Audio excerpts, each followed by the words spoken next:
Bienvenidos al tercer programa de Economía y Realidad, el podcast de Colproce. Iniciamos el 2025 con un invitado muy especial.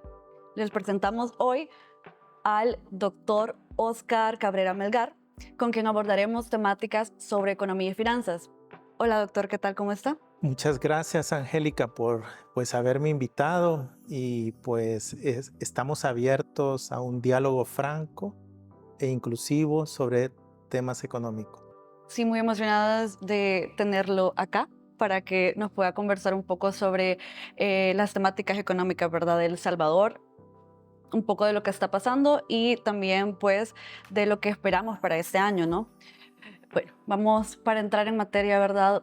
No sé si nos puede comentar a nuestras audiencias, a nosotros, por qué es importante que El Salvador pueda tener un modelo económico productivo, inclusivo y sostenible. Sí, en el mes de julio del 2024, Colproce, FUDESEN, RACDES y el Centro para la Defensa del Consumidor desarrollamos una investigación que demostraba cómo la economía salvadoreña desde su fundación ha estado al servicio de una élite privilegiada que ha hecho uso del Estado y trasladando la riqueza pública hacia unas pocas manos, y esto ha traído consecuencias desafortunadas en las condiciones de vida de la población. En el mismo estudio nosotros planteamos que desde la década de los 90 se implantó un modelo neoliberal en donde el mercado ha estado por encima del Estado, y esto provocó elevados niveles de desigualdad y la riqueza. Solo para situar datos a 2022, el 10% de la población salvadoreña se apropia del 54% de la riqueza, mientras el 50% más pobre apenas obtiene el 5% de la riqueza. Ahora, esto se ha traducido en un inadecuado acceso a los servicios de salud, de educación, de seguridad personal, la incapacidad de crear empleo digno, y obviamente estas desigualdades del ingreso y la riqueza están teniendo un efecto negativo en el crecimiento económico. Entre 2019 a 2023, la economía salvadoreña crece apenas 2.3%. En las capacidades de reducir la pobreza, más adelante vamos a ver cómo la pobreza desde la pandemia se ha incrementado, y obviamente en la calidad del sistema democrático que estamos viviendo, generando impactos en la cohesión social, ¿verdad?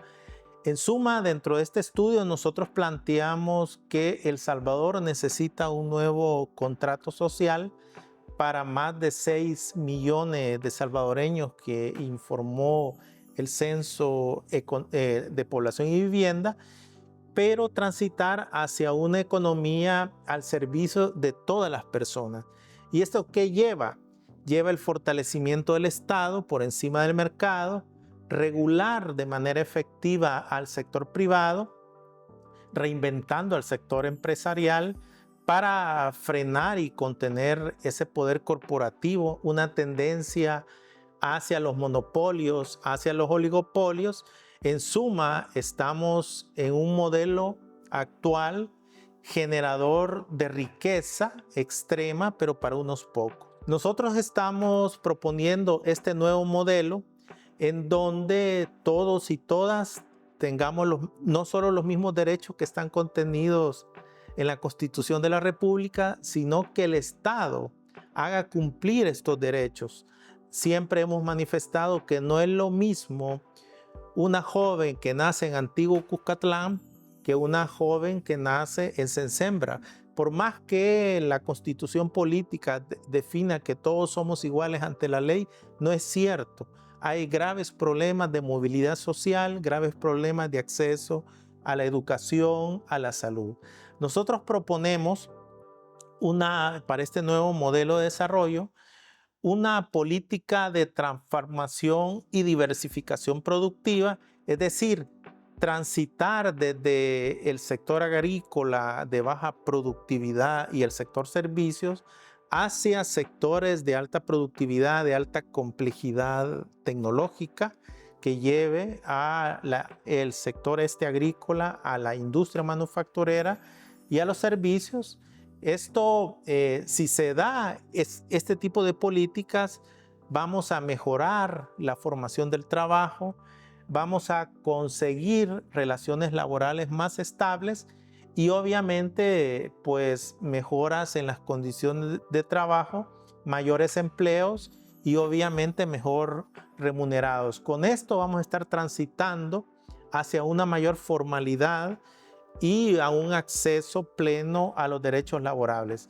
La otra política que nosotros consideramos que podemos alcanzar este nuevo modelo de desarrollo es hacia la política tributaria, que puede ayudar al gobierno de El Salvador a reducir esta alta desigualdad de la riqueza y minimizar, pues obviamente, los impactos en términos de compensaciones entre eficiencia y la equidad. Los impuestos y las transferencias están relacionadas con la mejora de los ingresos disponibles de los y las salvadoreñas, mientras que el gasto social, el gasto en educación, en salud, la provisión de agua potable, alcantarillado, electricidad, influyen en las desigualdades de los ingresos de mercado. Entonces, desde esta propuesta que las organizaciones de la sociedad civil planteamos, la política fiscal es un poderoso instrumento redistributivo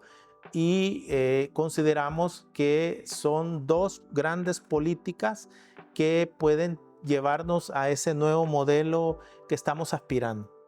Sí, y justamente hoy vamos a profundizar un poco más sobre esa investigación de la que usted comenta, que se llama Cómo avanzar hacia un modelo de desarrollo más productivo, inclusivo y sostenible en El Salvador, para que podamos entender un poco más sobre lo que ustedes proponen con este modelo. Y justamente quisiera también que nos comentara cuando en materia económica, ¿qué significa lo sostenible y lo inclusivo? Inclusivo nos referimos, cuando yo hacía el ejemplo de una chica que nace en Antiguo Cuscatlán versus otra chica que nace en Sensembra, yo mencionaba, a pesar que la Constitución nos menciona que tienen igualdad de derechos, no es cierto. No están en igualdad de oportunidades. Y eso significa inclusivo. Y sostenible nos referimos a que obviamente las políticas públicas tienen que tener un enfoque de mediano plazo, no un enfoque de corto plazo que viene un partido político y elimina todas las políticas de los gobiernos anteriores, hace una política de tierra arrasada, vienen nuevas políticas, se despiden a más de 40,000 trabajadores del sector público y empiezan nuevos trabajadores a generar capacidades. Y obviamente eso es una ineficiencia, ese es un desperdicio de recursos que trae como consecuencia que este modelo de desarrollo, pues, digamos, no esté cumpliendo con las expectativas de la población salvadoreña. Entiendo, muchas gracias. Bueno, ahora que usted comentaba sobre los sectores productivos en El Salvador, ¿no? ¿Cuáles son los principales sectores productivos en El Salvador que requieren una modernización para aumentar su competitividad en los mercados internacionales? De acuerdo, Angélica. Primero, de dónde venimos y creo que luego hacia dónde tenemos que ir. En cuanto a los sectores que más han aportado al crecimiento económico entre 2020 a 2023, tenemos la industria manufacturera, la industria de la construcción, el comercio, las actividades financieras y seguros, el sector público. Lamentablemente, uno de los sectores que genera insumos intermedios en el proceso productivo y también que mejora las condiciones de vida de la población en el sector rural, que es el sector agrícola, sus aportes al crecimiento han sido casi nulos, ¿verdad? Esto nos lleva a transitar hacia una transformación y diversificación productiva de la agricultura, de la industria, porque estos dos sectores tienen encadenamientos hacia atrás, encadenamientos hacia adelante, y son sectores que si se invierte en ellos, si existen políticas públicas predecibles, esto va a venir a elevar la productividad laboral. Entre 1990 a 2023, la productividad laboral, que es la relación entre el número de trabajadores entre la producción de bienes y servicios, ha crecido apenas 0.5%. Y obviamente, si hacemos esto, podemos generar pues empleos suficientes. Ahora, ¿qué pasa con el sector servicios, que es otro de los sectores que nosotros consideramos que es de importancia relativa? El sector servicio aporta más de un 60% del valor agregado de la economía, o sea, de la producción de bienes y servicios, y más del 65% del empleo.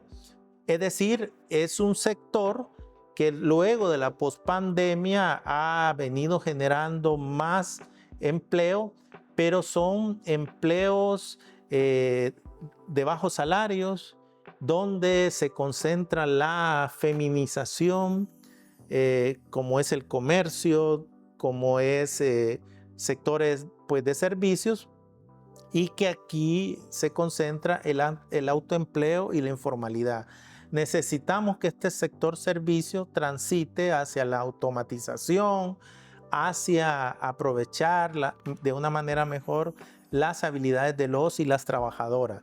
Justamente usted ya mencionaba un poco sobre esto, pero ¿qué impacto tiene la transformación productiva en la generación de empleos de calidad y la reducción de la pobreza en el país? Yo tuve el honor de desarrollar una investigación con la Organización Internacional del Trabajo, donde evaluamos estas políticas de transformación productiva en El Salvador y en Costa Rica desde 2014 a la fecha y en pospandemia.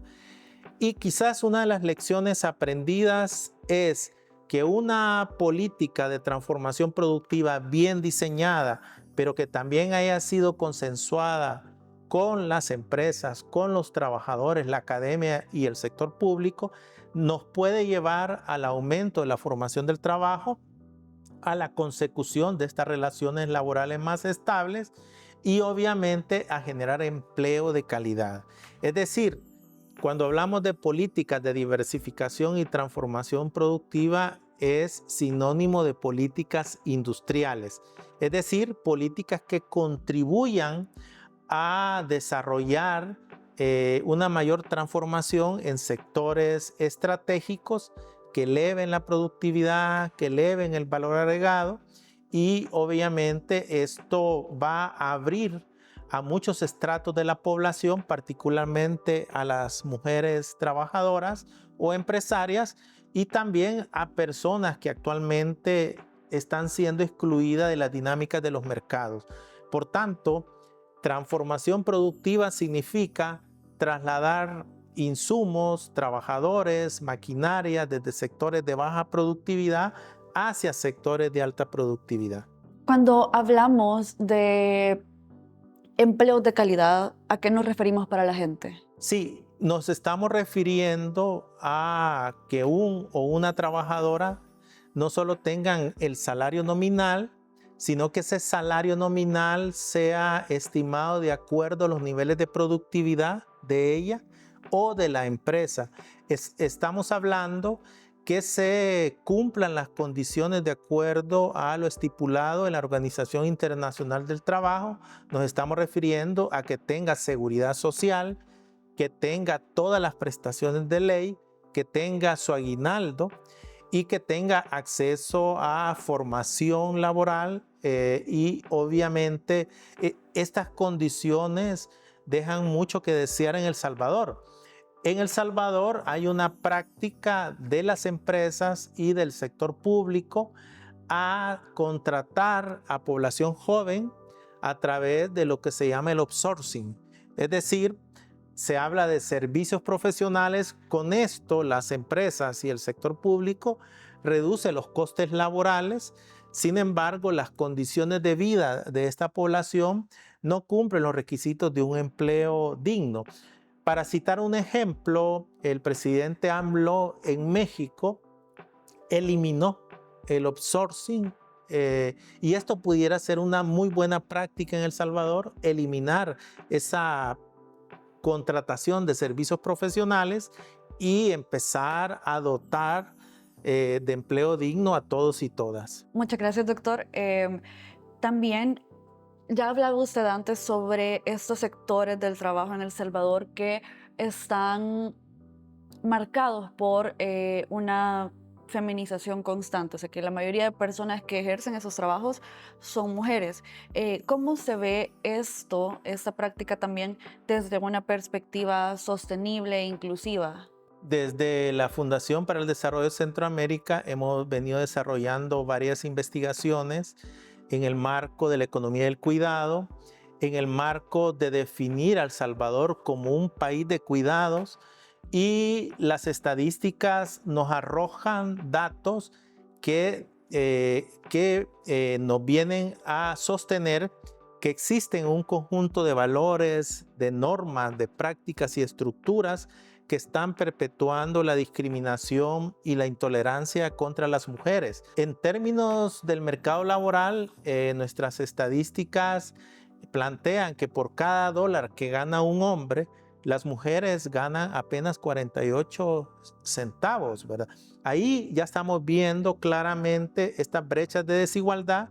Y por otro lado, donde se sitúa el empleo femenino es, como mencionábamos, en los servicios, sobre todo en el comercio al por menor, el comercio al por mayor, y en aquellas labores del cuidado, ¿verdad? Como es, digamos, hospitales, llamémosle también cuidados personales. Entonces, lo que sucede con estos tipos de empleo es, por un lado, no alcanzan a llegar a un salario mínimo, y por otro lado, pues obviamente no gozan de todas las prestaciones de ley, ¿verdad? Entonces, esto nos lleva a plantear la necesidad de políticas de empleo digno y que se cumplan con los estándares de la OIT. Entiendo. Bueno, también encaminado un poco a eso, ¿cuáles son las limitantes que no han permitido que El Salvador se desarrolle o que crezca económicamente de forma sostenible y a beneficio de la población? Sí, Son temas que van ligados, ¿no? en el estudio nosotros planteamos como 7 trampas que tiene el actual modelo de desarrollo neoliberal. La primera trampa, más o menos la he sostenido, es una trampa hacia un bajo crecimiento económico.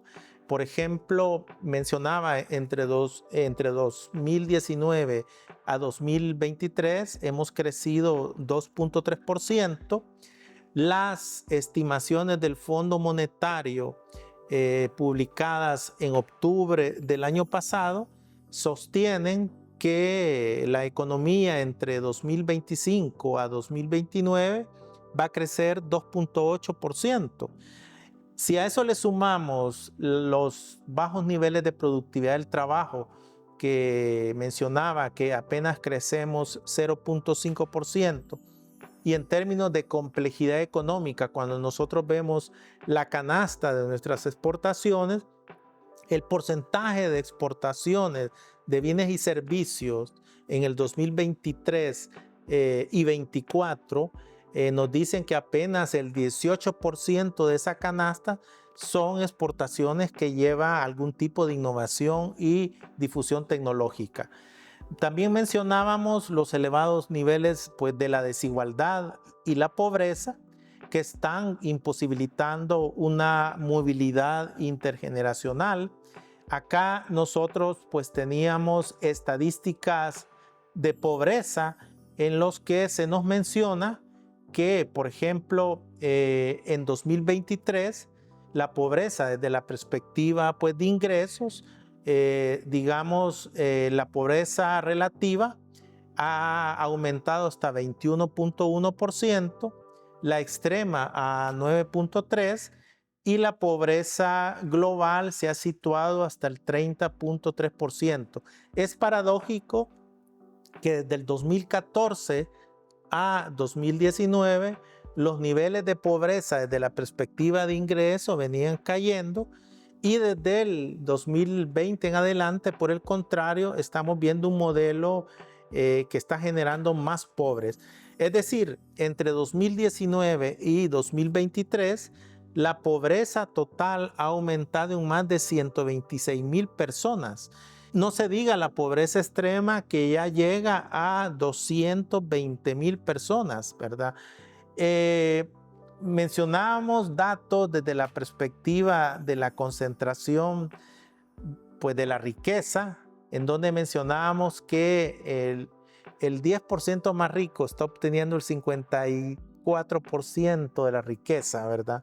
Versus el 50% más pobre que apenas obtiene el 5% de esa riqueza. Uno de los graves problemas que está viviendo la población salvadoreña es esa incapacidad de moverse hacia mejores niveles de ingreso. Un hogar que nace pobre va a tardar 5 generaciones en aumentar sus niveles de ingreso. Somos de los países en el mundo con graves problemas de movilidad intergeneracional. Uno espera que un modelo de desarrollo que se implante en un país facilite que una familia vaya, ascendiendo a lo largo del tiempo, fruto de su trabajo, fruto de su formación educativa, fruto de los servicios de salud que ha proveído el Estado, que vaya aumentando sus condiciones de vida, que tenga acceso a una casa digna, que tenga acceso a servicios básicos, a mejores niveles educativos para sus hijos y sus hijas. Eso no está pasando en El Salvador y a eso le sumamos otra trampa que son amplios desequilibrios comerciales, el déficit comercial, que es la diferencia entre exportaciones menos importaciones. Si lo dividimos entre el Producto Interno Bruto, que es una medida que se utiliza, el déficit está llegando a menos 21 puntos del Producto Interno Bruto, y esto lo que nos está mostrando son esas discapacidades competitivas y tecnológicas bajas respecto a nuestros socios comerciales. Un ejemplo, las exportaciones que nosotros hacemos a China llegan a casi a 56, 60 millones y lo que importamos desde China son más de 1.800 millones. Si tomamos una fotografía Polaroid de las canastas de exportaciones nuestras, todo es agrícola, mientras que ello es todo industria, todo tecnología, ¿verdad? Creo que esto lo que nos está diciendo es que en el déficit comercial, Estados Unidos y China son los principales países que contribuyen a exacerbar el déficit comercial. Desde la implantación del modelo neoliberal en los 90, hemos visto cómo el equilibrio comercial se fue transformando en un déficit comercial que se va amplificando cada vez más. Y otro punto que nosotros detectamos en nuestro estudio son los elevados riesgos en la estabilidad del sistema financiero. ¿Por qué? Por una elevada inversión en deuda pública. La deuda ya sobrepasa hasta el año pasado casi el 86% del Producto Interno Bruto, es decir, por cada dólar que El Salvador produce, el sector público debe 86 centavos. Ahora, el sector privado, por cada dólar que El Salvador produce, el sector privado debe 56 centavos, ¿verdad? Y somos una economía dolarizada que requiere que el Banco Central tenga amplios colchones de liquidez para prevenir corridas bancarias pues crisis de liquidez. La reserva de liquidez de lo que estoy hablando lo dejamos en mayo del 2019 en 23% de los depósitos bancarios y un extra de 3% hasta el año 2024. La reserva de liquidez anda cercano al 11%. Y es parte de las preocupaciones que ha mantenido el Fondo Monetario en las sucesivas revisiones del artículo 4. Ese tema posteriormente lo vamos a ver. Y por último, una alta exposición y vulnerabilidad ante los fenómenos hidrológicos, meteorológicos, geofísicos. Para citar un ejemplo, el costo de los desastres naturales entre 2000 a 2023 ya representa el 16 puntos del Producto Interno Bruto. Estos son casi 5.800 millones de pérdidas de infraestructura que pueden utilizar para producir nuevos bienes y servicios, y a eso sumémosle que los niveles de inversión pública no pueden hacer posible que se repongan todos los puentes, carreteras, infraestructura que se destruyen por efecto de este tipo pues, de fenómenos. La verdad es que muy importante todo lo que nos comenta. Creo que podríamos profundizar en varios de los puntos, pero ya mencionaba usted un poco sobre la innovación tecnológica, ¿verdad? Y no sé si nos puede comentar cómo esta innovación tecnológica podría acelerar la transformación productiva en sectores como la agricultura y la manufactura, que son lo que usted mencionaba, dos de las industrias que están presentes en El Salvador, ¿no? Primero es interesante la acotación que usted hace, la agricultura y la manufactura, porque históricamente estos dos sectores son los más productivos, a diferencia del sector servicios que tiene una productividad negativa. Ahora, estos dos sectores tienen la capacidad de adoptar el cambio tecnológico. Entonces tienen una conexión entre lo que es transformación productiva, política industrial, política educativa y de innovación. Es decir, detrás de estas políticas lo que estamos tratando de generar es generar y aprovechar ventajas competitivas pues dinámicas en la economía, y esto no es más que sinónimo de acumular conocimiento, de acumular capacidades de aprendizaje, ¿verdad? Y acá es la innovación y el aprendizaje son caras de una misma moneda, y esto nos está diciendo que es un proceso social que va adicionando conocimientos tanto explícitos como conocimientos tácitos, y esto, cuando un país es innovador, se refleja en la canasta de productos que un país produce, que un país exporta, ¿verdad? Entonces, un país que tiene mejores capacidades, pues acrecientan las oportunidades de generar empleo decente y acrecienta el acceso a mejores servicios de seguridad social. Creo que esta pregunta es la base de la transformación productiva y se lo agradezco. No, muchas gracias a usted. Ya usted comentaba un poco sobre la educación y el rol de estas nuevas capacidades, ¿no? ¿Qué rol juega la educación y la capacitación técnica de las personas y de la fuerza laboral para adaptarse a los cambios en la producción? Y también me gustaría preguntarle en qué campos tendría que ir orientada la educación de las personas en El Salvador para que puedan ingresar a un campo económico fructífero.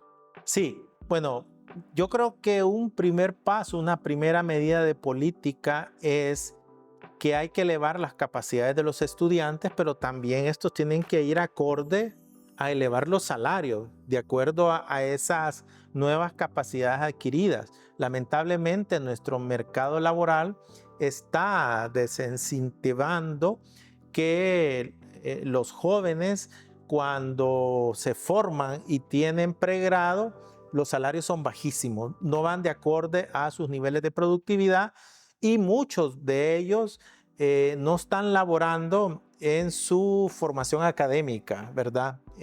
Entonces, El Salvador realmente no está generando, digamos, un perfil de graduados a nivel universitario acorde a las políticas de transformación y de diversificación productiva. Hay sectores y universidades en El Salvador que están generando una serie de profesiones que ya los mercados laborales están saturados. No quiero citar aquí para no herir susceptibilidades, pero son profesiones que no tienen la capacidad de incorporar la innovación y la difusión tecnológica. A eso hay que sumarle que nos estamos enfrentando a un futuro, a un cambio de paradigma productivo y pues laboral. Y esto a raíz de la digitalización de la economía. Muchos de nosotros nos preocupamos si ya ChatGPT nos va nos va a quitar el empleo, o Gemini, ¿verdad? Entonces, aquí necesitamos no un mercado que deje pasar, no, necesitamos el liderazgo del Estado para proponer alianzas, universidades, sector privado, sector público, que desarrollen sendas economías de aprendizaje, porque en el corto plazo la capacidad de un país para incursionar en nuevos productos depende de las capacidades existentes en este momento. Entonces, la revisión del estudio que yo planteaba sobre Costa Rica y El Salvador nos deja lecciones importantes. Y es que estos países tienen que invertir en el desarrollo de las capacidades, en la ciencia, en la tecnología, en la formación profesional, porque estos han sido imprescindibles para la diversificación productiva. Veamos el caso de Costa Rica, donde históricamente, desde la década de los 80, Costa Rica tuvo políticas educativas agresivas para incorporar las ciencias de la computación, para fortalecer sus universidades. El gasto del presupuesto en las universidades de Costa Rica fue de las más elevadas de América Latina, y las políticas industriales que se incorporaron fueron políticas industriales, por ejemplo, de atracción. En el caso de la década de los 90, cuando Intel llega a Costa Rica, llega por sus niveles de escolaridad tan elevados. O el caso exitoso que ahora está viviendo Costa Rica, que es la especialización en sectores de productos médicos, que ha llevado al caso de Costa Rica, que el resto de sectores productivos internos competían con outsourcing, con bajos salarios, con despidos, y cuando llegan estas empresas de alta tecnología de productos médicos, la sorpresa es que empiezan a pagar salarios elevados, salarios de acuerdo a lo que pagan en sus casas matrices. Segundo, les dan prestaciones de servicios médicos y de salud de calidad. Tercero, les proveen de créditos para que compren sus casas, sus vehículos.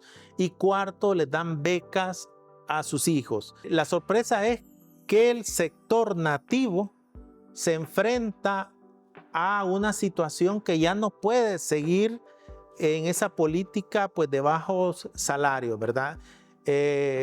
También estos sectores se enfocan en aumentar la calidad de la educación, y obviamente lleva al caso salvadoreño a que la política industrial tiene que ser pensada cuidadosamente. Es decir, ¿qué industrias El Salvador debe apoyar para diversificar la economía? y cómo ayudar a transitar desde esos sectores de baja productividad a sectores de productividad laboral de $40,000 por trabajador. Tenemos empresas en El Salvador que tienen niveles de productividad de $40,000 por trabajador, pero también tenemos empresas que su productividad es de $500 por trabajador, ¿verdad? Eso lo que nos está diciendo es las desiguales situaciones de productividad se reflejan en salarios pues bajos y altos. Bueno, ya hablamos un poco sobre los trabajadores y el empleo y me interesa también que abordemos un poco algo a lo que todos los trabajadores estamos eh, implicados, ¿no? Que es la tributación. Yo creo que quiero caracterizar un tema que es histórico. Y es que El Salvador, junto con África subsahariana, el Oriente Medio, pues América Latina, han compartido un pasado colonial. Y este pasado colonial ha traído que las grandes colonias occidentales desarrollaron sistemas fiscales extractivos con la finalidad de desviar recursos y capitales, obviamente, para el desarrollo de sus países. Y esto trajo como consecuencia que los territorios colonizados, como el caso de América Latina y El Salvador, se reflejaran extremos índices de la pobreza, de la desigualdad, de la exclusión social. Es decir, de dónde venimos está marcando las tendencias del sistema tributario actual. Y durante los últimos 40 años, los sucesivos gobiernos han descuidado ese potencial redistributivo que puede tener la política tributaria, y en cambio han recortado los gastos sociales y han minimizado los impuestos sobre aquellas personas y aquellas corporaciones que tienen más capacidad para pagar. Es decir, el resultado es sumar desigualdades acumulativas, pobreza y pues un indicador que se usa mucho para evaluar los sistemas tributarios es la carga tributaria. Es decir, los ingresos tributarios divididos entre el PIB. En 2023, que es la cifra que tenemos, saqué la información de OCDE, es del 23% El Salvador, pero está por debajo de la carga tributaria de los países de OCDE que andan por el 34%. Es decir, la tributación en El Salvador se ha apoyado en impuestos indirectos como el IVA que grava los productos, y las élites han tenido éxito en eliminar los impuestos a la riqueza, ¿verdad? Esto creo que es un gran indicador del por qué El Salvador, los niveles de pobreza se han acrecentado entre 2019, los niveles de desigualdad pues, de la riqueza, pues nos están diciendo en que el 1% y el 10% de la población en El Salvador obtienen 25 y 58 dólares de cada 100 dólares de riqueza, mientras la mitad más pobre de la población solo está obteniendo 5 dólares de cada 100 dólares. Es decir, la riqueza, la desigualdad de la riqueza se ha venido multiplicando. Por tanto, desde la construcción de El Salvador como Estado-nación, estas élites se han encargado de manipular el Estado para la construcción de un sistema tributario excluyente y inequitativo, ¿verdad? Pero esto tiene que cambiar. Nosotros estamos proponiendo que la política fiscal se tiene que basar en el respeto de los derechos humanos de la población, que son estándares internacionales donde la política fiscal tiene que ayudar a compartir esa riqueza y garantizar la dignidad para todos y todas. Muchas gracias, doctor, por explicarnos desde dónde viene la situación tributaria. Bueno, socialmente sabemos que todo lo que pasa en nuestra sociedad está conectado, ¿verdad? Y en eso también están conectados los eventos naturales que pueden llegar a ser catastróficos. El Salvador en ese sentido es muy vulnerable. ¿Cómo el crecimiento económico sostenible se ve impactado por esa vulnerabilidad frente a eventos naturales? Decíamos al inicio de la entrevista los elevados costos por los desastres naturales, perder entre 2000 a 2023 más de 5.000 millones de dólares en un país pobre, pues realmente tiene grandes impactos en la construcción de lo que le llamamos el stock de capital, ¿verdad? Y las perspectivas mundiales respecto al cambio climático son sombrías. Se prevé, y lo estamos sufriendo, un incremento en la temperatura promedio. También se están intensificando los fenómenos climatológicos como las inundaciones, las olas de calor, las sequías, y se espera que el nivel del mar suba. Esto significa que los impactos en términos de la productividad del agro va a ser mucho peor por los efectos del cambio climático. Ya hemos visto que más de 1 millón de salvadoreños están con graves problemas de suficiencia agroalimentaria y la mayoría se concentran en la franja costero marina, ¿verdad? El Salvador está perdiendo biodiversidad, estamos perdiendo alteración de los ecosistemas marinos y terrestres, y hemos visto cómo la temperatura ha venido subiendo de 3 a 4 grados respecto a una temperatura promedio de 1950 hasta 1980. Es decir, la temperatura en Centroamérica y El Salvador ha venido creciendo exponencialmente y digamos, esto conlleva a que las políticas públicas tienen que ser orientadas a atenuar los impactos del cambio climático. Es importante el diálogo social como una herramienta para que todas las fuerzas sociales podamos trabajar no solo en esta política de cambio climático, sino en la política fiscal, en la política de transformación productiva, digamos, en que El Salvador realmente se constituye en un estado pues democrático.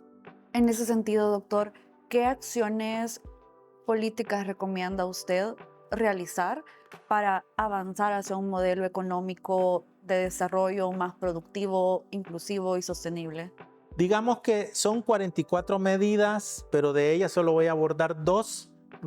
Uno es lo que planteaba la continuidad de la política de diversificación y transformación productiva y una política tributaria progresiva que obviamente ayude a poner impuestos a la riqueza.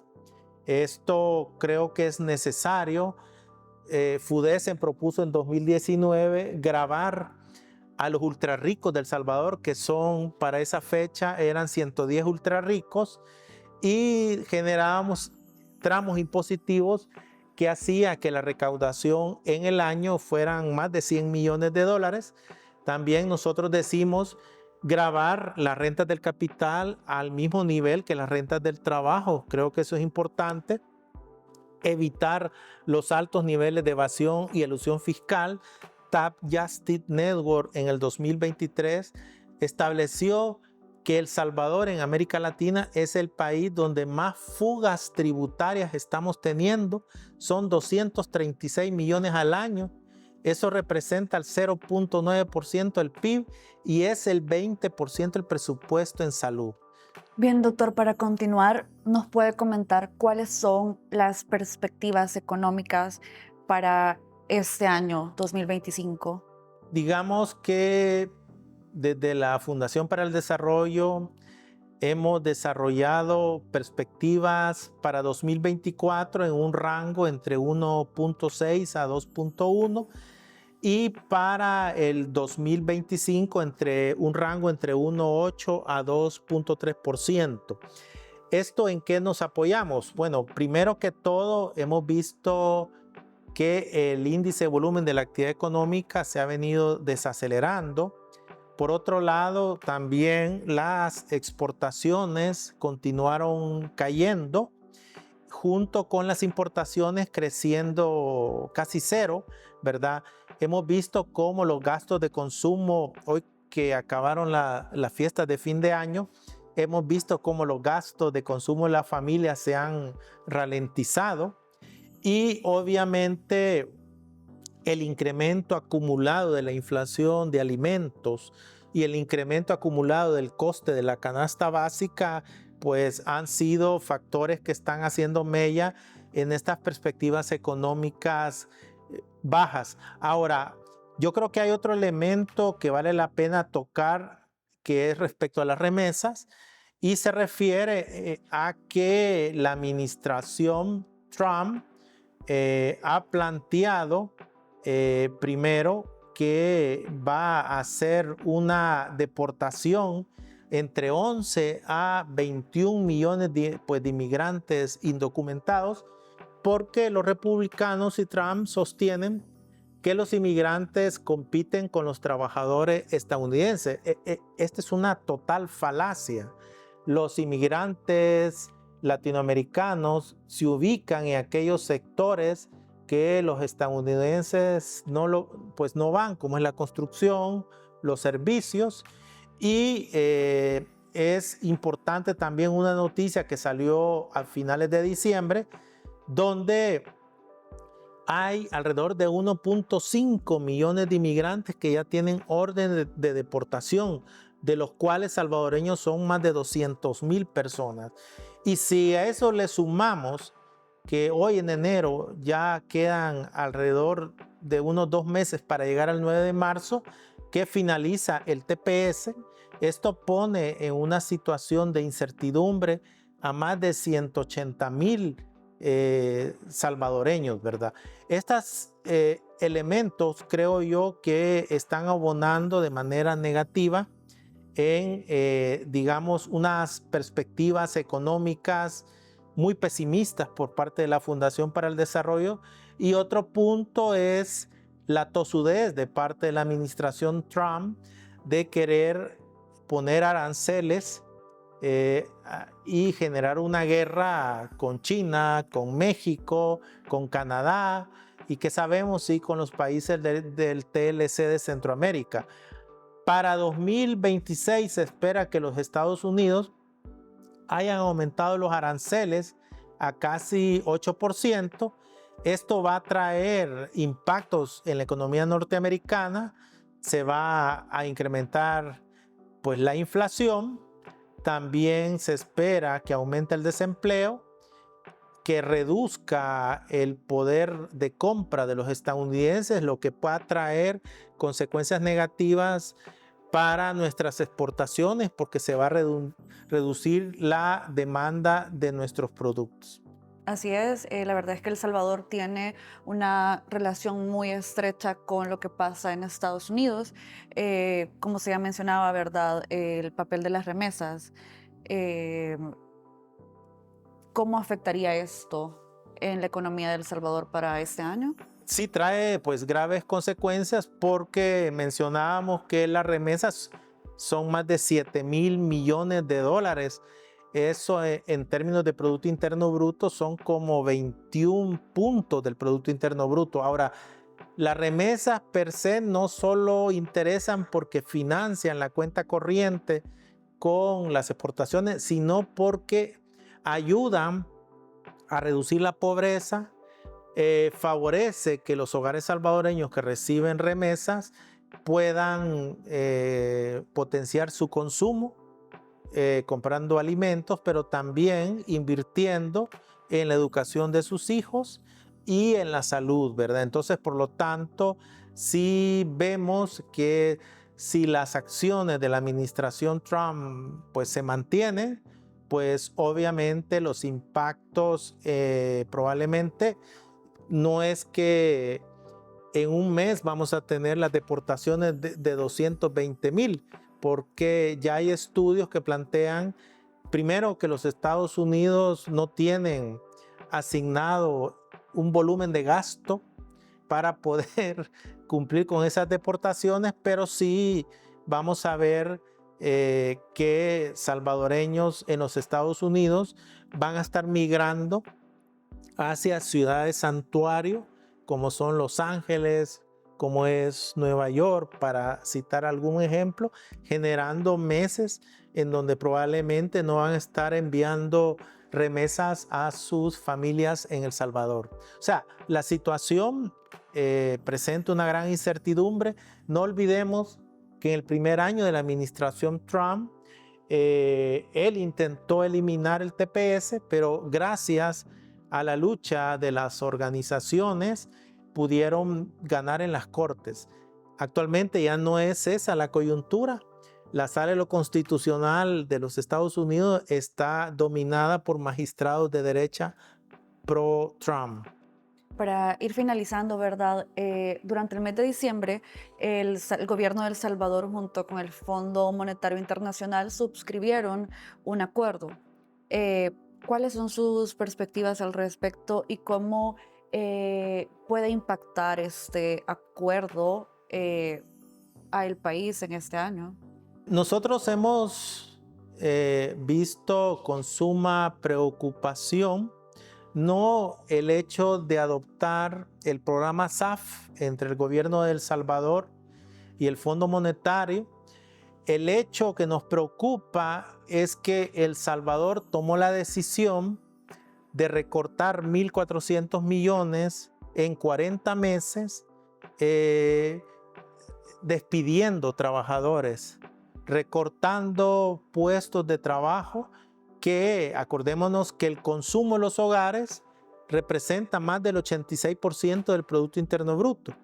Y si se despiden a esta gran cantidad de trabajadores que sucedió en diciembre, que son miles, pues obviamente el crecimiento económico va a ser mucho menor. Nos preocupa sobremanera la modalidad de ajuste fiscal por el lado de plazas, por el lado de las condiciones de vida de los trabajadores, cuando tuvo que haberse hecho por el lado de los ingresos, como hemos planteado acá en este diálogo, mediante gravar a los más ricos de este país. También hay elementos positivos que nosotros veníamos insistiendo, y era derogar el carácter obligatorio del Bitcoin como moneda de curso legal. El Bitcoin tiene una alta propensión al lavado de dinero y activos.